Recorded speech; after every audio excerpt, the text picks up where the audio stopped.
어, 예수님은 죽은 지 나흘이 된 나사로를 살리게 됩니다. 얼마나 충격적인 사건입니까? 이러한 나사로의 부활 소식은 당시 그 지역 전역에 알려지게 되었고, 이러한 나사로의 부활 소식을 듣게 된 기득권자들은 더욱더 긴장하게 됩니다. 민심이 예수님께로 향하는 것은 당연한 지사였고, 이에 자기들의 기득권이 위협받을 뿐만 아니라 이 사건이 많은 민심이 예수님을 향하잖아요. 근데 당시 이 유대의 상황이 로마의 식민지 지배를 받고 있었기 때문에 이것이 또한 많은 민심이 예수님을 향한다고 하는 이것이 또 그들을 다스리고 있는 로마를 긴장하게 해서 자기 민족이 위태로워질 것이라고 판단을 한 거죠. 그래서 48절을 보면, 만일 그를 이대로 두면 모든 사람이 그를 믿을 것이요, 그리고 로마인들이 와서 우리 땅과 민족을 빼앗아 가리라. 그러니까 이 식민지를 지배하고 있는 이 로마 입장에서는 이렇게 민심의 방향, 민심이 어디로 흘러가는지를 지켜보는 게 중요하죠. 그래서 만약에 민심이 쏠리고 있는 어떤 사람이 그들을 이렇게 선동해서 만약에 이제 해방 운동을 일으킨다면 또 국가가 소란스러워지잖아요. 그래서 이런 것들을 좀 주목해서 볼 것이다라고, 혹은 그것 때문에 우리 민족 땅을 빼앗고 우리 민족을 빼앗을 것이다라고 이렇게 판단한 거예요.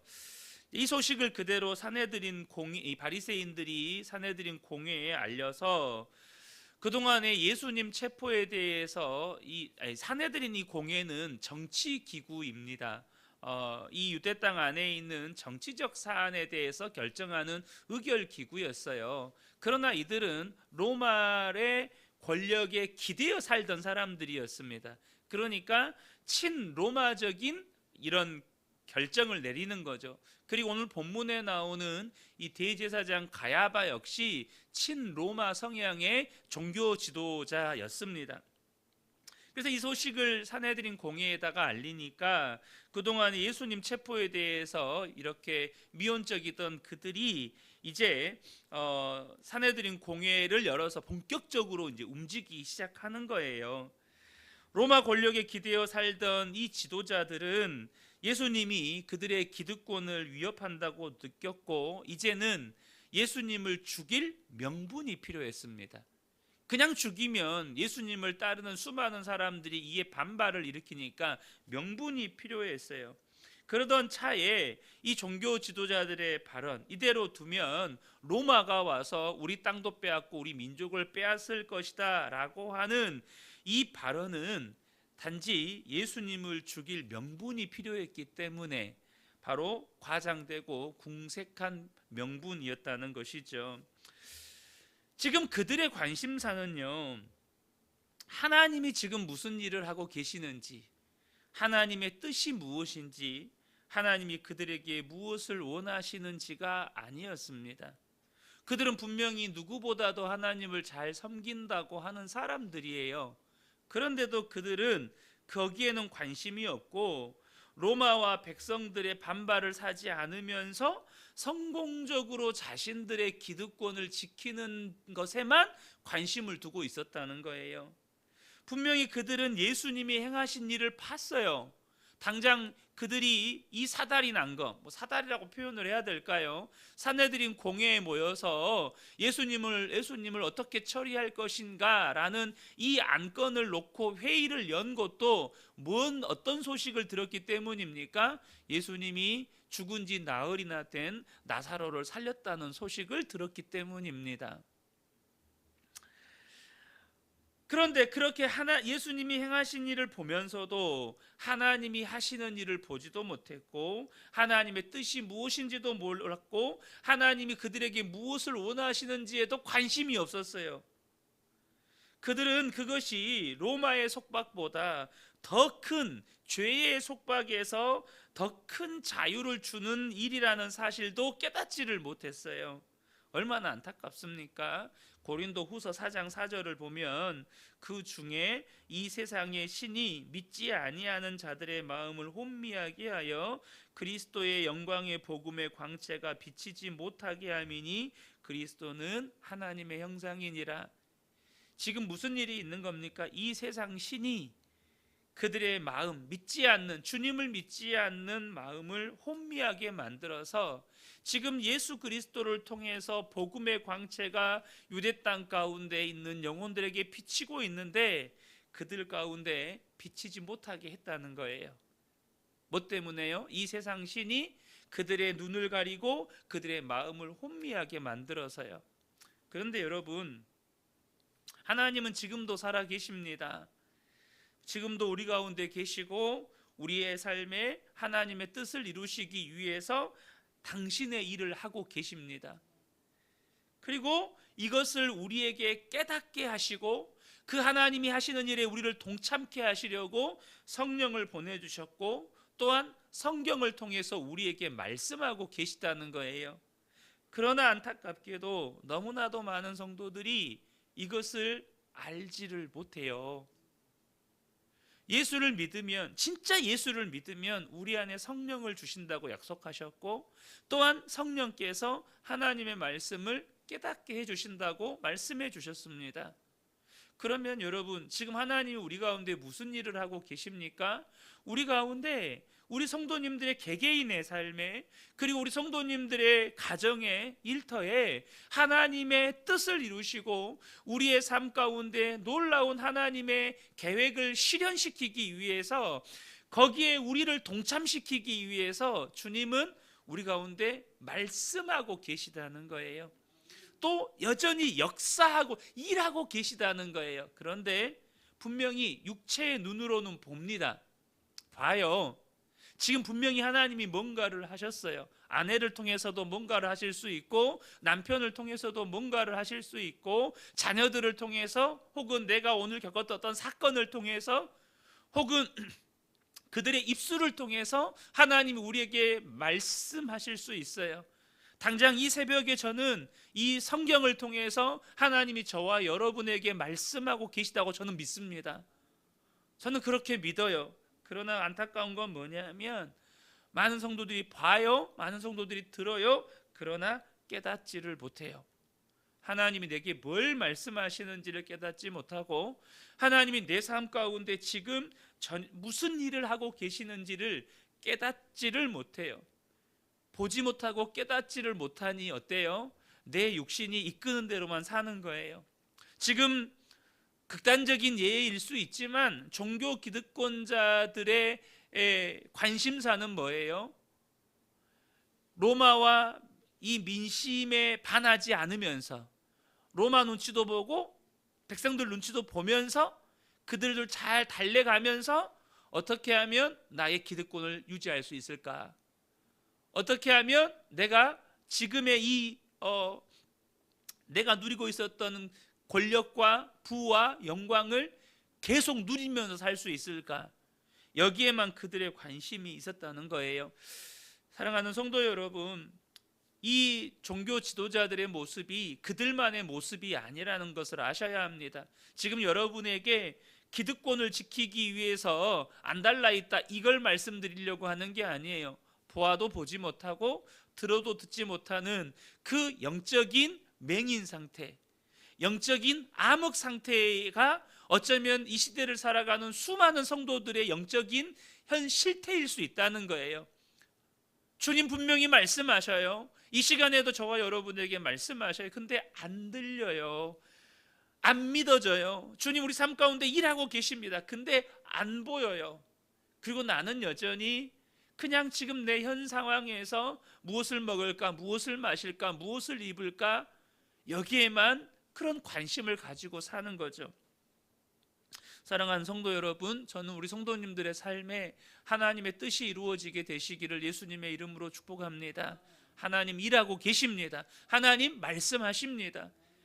대제사장은 예수님을 제거하기 위해서 민족적인 명분과 실리를 내세웁니다. 49절 50절을 보면 그 중에 한 사람 그 해의 대제사장인 가야바가 그들에게 말하되 너희가 아무것도 알지 못하는도다.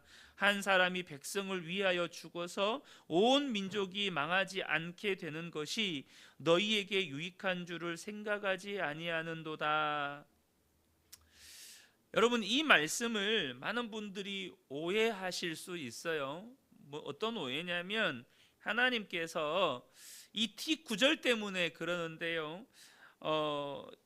하나님께서 이 대제사장이 당시 대제사장이니까 하나님께서 그를 사용하셔서 하나님의 의의 도구로 사용하셔서 지금 이 지도자들에게 말하고 있다, 이런 생각을 하실 수 있어요.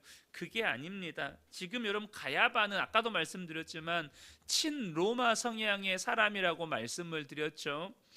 이 사람은 단지 명분, 자기의 종교 기득권을 지키기 위한 명분을 그럴듯하게 말하고 있을 뿐입니다. 어떤 명분이에요? 한 사람을, 그러니까 민족 전체하고 한 사람을 서로 저울질하는 겁니다. 사람들에게 저울질하고 있는 거예요. 그러면서 한 사람이 죽어서 우리 민족 전체가 살 수 있다면 당연히 이 한 사람을 희생시켜야 되지 않겠냐, 이거예요.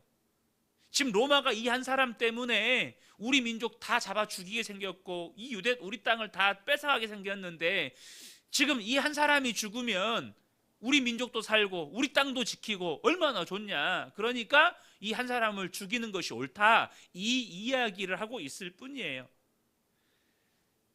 그러니까 이 사람들은 자신들에게 위임된 권력과 책임에 충실하기보다는 그것을 남용하고 불의와 결탁하고 있다는 거죠. 그런데 저와 여러분이 분명히 여기서 아셔야 될 중요한 영적인 진리가 있습니다. 51절 52절 보면 이 말은 스스로 함이 아니요 그 해의 대제사장이므로 예수께서 그 민족을 위하시고 그 민족만 위할 뿐 아니라 흩어진 하나님의 자녀를 모아 하나가 되게 하기 위하여 죽으실 것을 미리 말함이러라. 그런데 대제사장은요 지금 아무것도 몰라요. 아무것도 모르고 그저 자기 욕심 따라서 명분을 만들기 위해, 더 나쁜 놈이죠, 쉽게 말하면. 속에는 칼을 갈고 있으며 그럴듯하게 말을 만들어 가지고 예수님 죽이는 것을 합리화시키는 굉장히 고도로 나쁜 놈이에요. 고도로 나쁜 놈이에요, 대제사장 가야바는. 그런데 하나님은요 대제사장의 그런 악한 계략마저, 악인들의 그런 계략마저, 그리고 그들의 입술의 악한 말마저도 선한 목적에 사용하신다는 거예요. 종교 지도자들은 예수님을 죽일 모의를 하고 있어요. 그 대제사장은 그것을 딱 정리해 가지고 그럴듯한 명분을 지금 막 이야기하고 있는 거예요. 속에서는 칼을 갈고 있으면서 그럴듯하게 말하고 있는 거예요. 그런데 하나님은 그것을 통해서 우리를 살리실 모략을 세우십니다. 대제사장은 예수님 한 사람의 죽음으로 자기 민족이 안전하기를 바랐지만 예수님의 죽음은 유대인뿐만 아니라 온 인류에게 구원을 가져왔습니다. 여러분, 저와 여러분이 아셔야 돼요. 악이 득세하는 상황 속에서도 하나님의 섭리는 어김없이 진행됩니다. 여러분, 지금 보세요. 미국과 이스라엘이 합작해서 이란을 폭격합니다. 이란을 때립니다. 물론 이란도 나쁜 짓 많이 했습니다. 이란 나쁜 짓 많이 했어요. 그런데 그럼 미국과 이스라엘은 착한 짓만 했습니까? 그럼 우리는요 무엇이 옳은지 무엇이 그른지 그 속사정을 다 알 수 없기 때문에 지금 미국과 이란이 나쁘다, 혹은 또 미국과 이스라엘이 나쁘다, 혹은 이란이 나쁘다, 이렇게 정치 진영으로 나뉘어져서 다툴 일이 아니라는 거죠. 분명한 것은 이곳에는 그럴듯한 명분을 내세워서 자기들의 이익을 채우려고 하는 사람들이 분명히 있을 것이고, 또 이란 땅에도 그럴듯한 종교적인 명분이라든지 그런 것들을 내세워서 자기들의 기득권을 지키려고 하는 이들도 분명히 있을 것입니다. 그런데 여러분, 저와 여러분이 꼭 아셔야 됩니다. 악이 득세하고 악인들이 권력을 잡고 마음껏 칼을 휘두르고 있는 것 같은 이 세상 속에서 러시아가 우크라이나를 침공했을 때 러시아 나쁜 놈들, 우리는 막 그런 생각해요. 여러분, 우크라이나 안에도요 나쁜 놈들 많아요. 우크라이나 안에서도 여러분 나치보다, 네오나치라고 해서 과거 나치 못지않게 나쁜 사람들 많습니다. 악한 사람들 많아요. 그러나 여러분, 이러한 악인의 특세 속에서도 하나님의 섭리가 어김없이 진행되고 있다는 것입니다. 그러므로 저와 여러분이 정말로 이 땅 가운데 악이 득세하는 것을 볼 때에 그 악이 득세하는 것을 보면서 그들을 향하여서 비난하고 욕하고 저놈들 나쁜 놈이다 그러면서 우리 속에도 악이 자란다는 겁니다. 우리 속에서 죄악이 자란다는 거예요. 우리는 우리의 눈을 돌려서 하나님을 바라보며 하나님의 뜻이 이루어지기를 위해서 기도하셔야 돼요.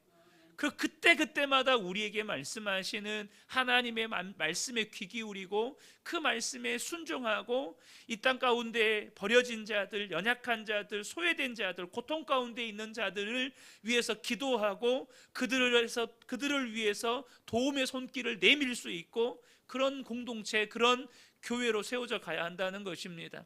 이 새벽에 함께 예배한 우리 모든 성도님들 안에 정말로 믿음의 눈이 열어져서 오늘도 우리의 삶 가운데 말씀하시고 일하시는 주님을 바라보고 그 주님과 동행하는 삶을 사시기를 예수님의 이름으로 축복합니다.